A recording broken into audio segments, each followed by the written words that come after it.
Okay, so I got a probe that is so old that I can't find the cap for this here, and I set it up with ground and the probe on those two pins.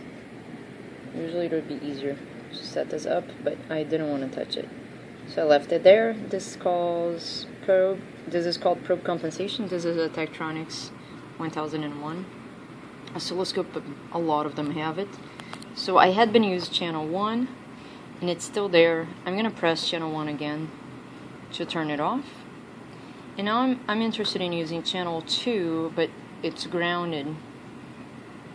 Let me set it to 0, click DC, and you kind of see a square wave, but it's all over the place. It's not being triggered well. So here under trigger menu, you see that the source is channel 1 because I had been using it. So I'm going to click next to it so that it goes to, for example, channel 2, which makes my wave stop. But you'll see if I go through the other sources, external, AC line, channel 1, channel 2 is not as good. And now you see that I'm interested in a square wave. And the point of this video is to show you that there's usually a screw here.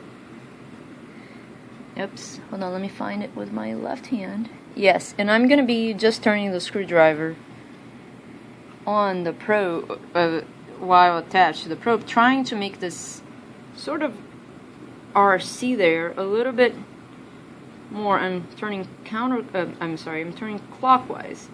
This would be a good square wave. If I keep turning it, overcompensates. It feels like the RC is so small that the capacitor immediately goes up and then discharges. You see that? So this is an overcompensated probe.